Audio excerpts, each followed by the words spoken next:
in which relation there's tons of rules. In the US, as an example, the Digital Millennium Copyright Act, the various child safety acts, the various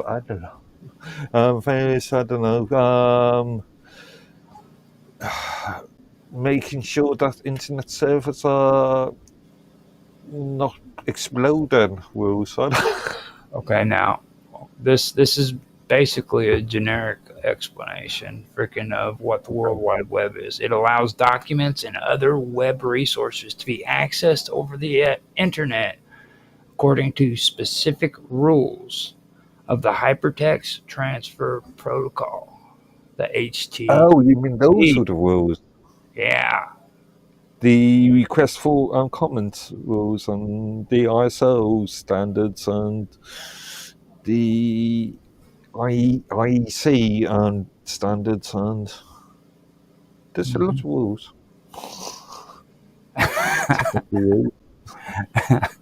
Now, that's what I'm talking about. That is where it all got.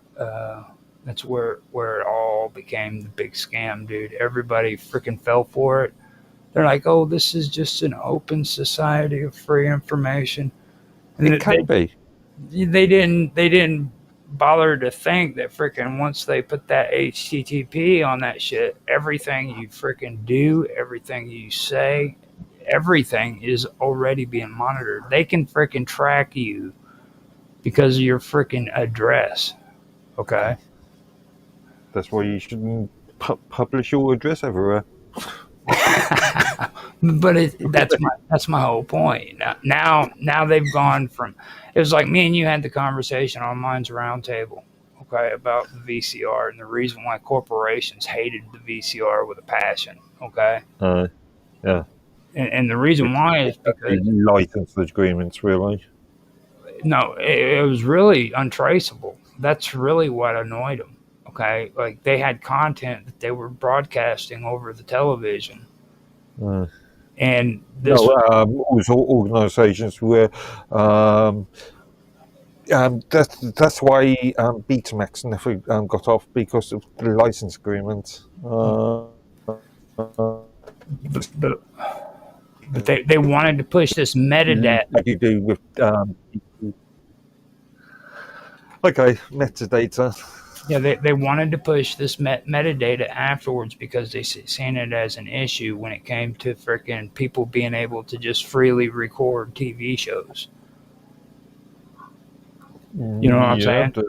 And, ownership. Right, and the thing about VCRs is when you recorded something on a VCR that was untraceable, it was clean. Okay. The original VCRs, they were clean. There was no metadata in it whatsoever. So that means that they can't hit you with copyright laws. They have to physically arrest you. Well, if you're breaking copyright laws, then unless you've gone down the Mr. Robot or Bill Ottman's route of the internet, everything on the internet should be free, and there's no such thing as ownership argument. Well, that's the thing that gets really tricky about it all. Is like you have to. I mean, because when it comes to copyright, there are copyright things that I do agree with. You know what I mean? I think freaking. But I also know that copyright doesn't pertain to everybody. You know what I mean? Like freaking, if I don't have the money to put a copyright on something, then I'm screwed. Somebody can come along and steal my shit. I have no way of freaking protecting myself because, and they always say, oh yeah, put a date on there with your name and it's copywritten. Well, that doesn't work on the fucking internet. No. Best trick is to stick your ID in an envelope, then send it registered mail posted to you. Yeah, I've actually heard that. Now that's in real life. That is in real life. You can do that. Yeah. Okay. Oh, excuse me. That coffee started breaking me down. I had coffee and then I ate some peanut butter before that, which I know I shouldn't do, but it's It's just hard to stay away from. You know what I mean? but I stand peanut butter. you can't stand peanut butter. That's horrible. Stop peanut butter. Now, now the thing that I also wanted to mention too about these games is even though they are freaking they're specialized, that you had to have specialized access, basically is what I was saying, in order to participate in these games. All right. Okay. And not everybody had access to them. You know, I mean, they were interconnected games that were like set up like in universities to where people went in there and they freaking played these games, and they were being monitored so that freaking the military could actually see what their reaction times were in these games and how they Also, there is a commercial element to that. It wasn't just the military. Speed times is of interest to commercial bodies as well.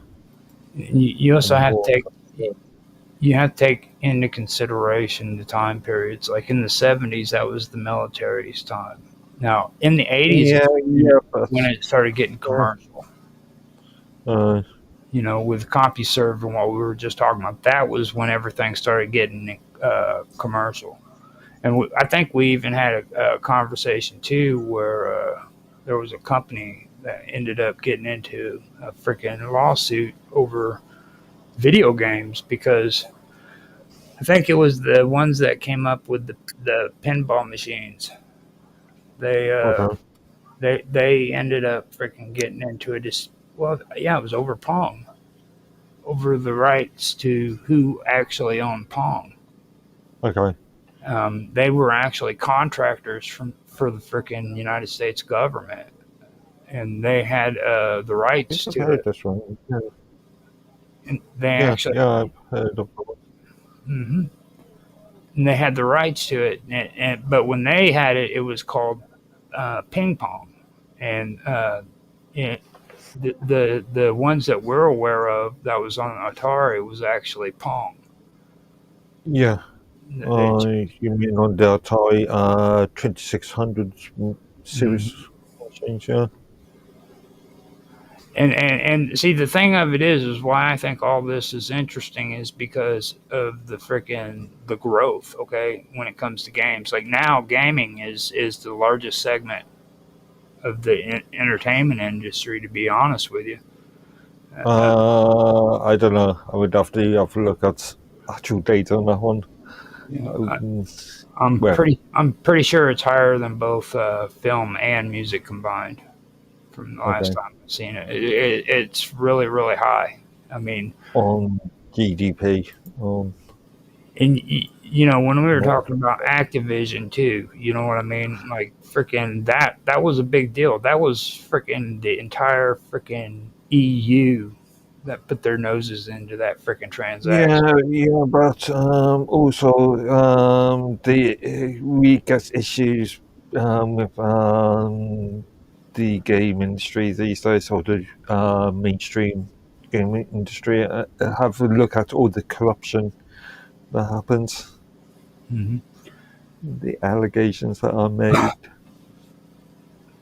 Now, after all of that, what we were actually talking about, we passed on to that from that one, and then we got into freaking computer hacking, the cool stuff. So Right. I you know what I mean? That was where everything got really, really cool, in my opinion. Okay, yeah. Where I criticised your usage of the word hacking. Well, you know, I'm going to tell you right now, hacking is a very, very useful word.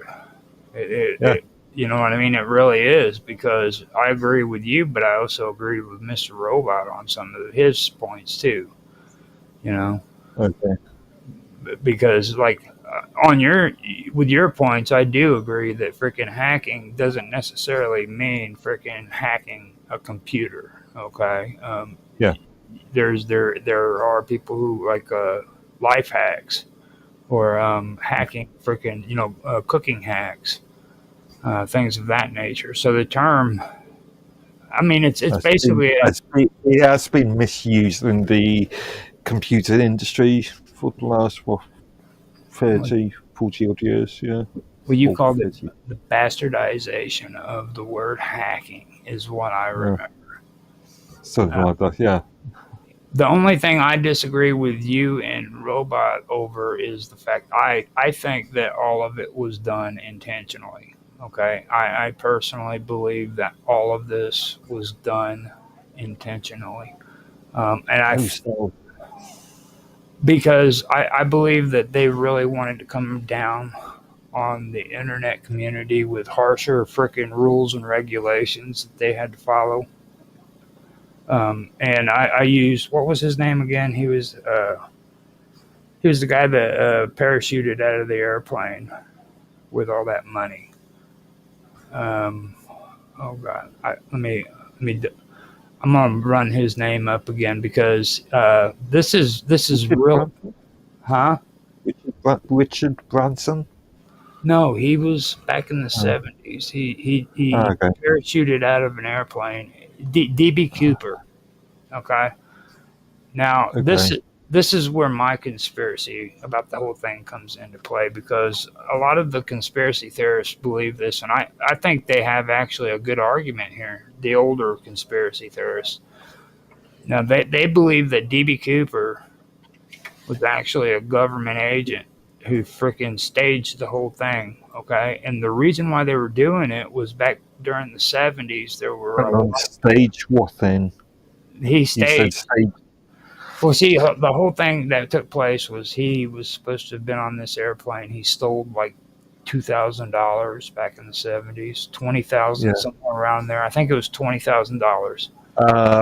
Equivalent to 6.50, so 1,600 million Mm-hmm. in 200,000 at the time. 200,000, yeah. Yeah, He US dollars. to see what had happened was he was supposed to have parachuted out of the airplane and they never found him at all whatsoever.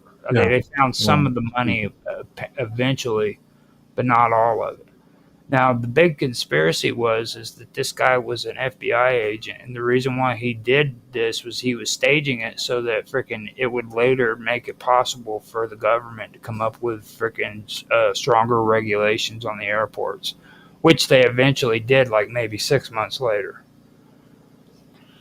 You see, so but they had to get the public's freaking attention and make it seem as if there was a need for it. You know what I mean? Because at the time there were terrorists that were taking over airplanes and using. Yeah, the Iranian Iran Well, you issues. you remember the one down in Florida too, don't you? Or they. Uh, I can't remember that much as far as US Iran issues. I remember things like the UK, the US embassy in UK incident. But yeah, what was it, the 1982 Mhm. incident where Thatcher was doing the Conservative annual meeting. Mhm. And the other one that I was talking about, they were in Florida and the hostages had taken over the airplane and wanted to go to Cuba. Okay. And they said, Actually, yeah, I seem to, yeah. okay, now that was going on, and they really wanted to put stronger regulations on airports to stop that from happening. So a lot of conspiracy theorists believe that freaking they staged DB Cooper and what happened there so that they could freaking make it a national freaking incident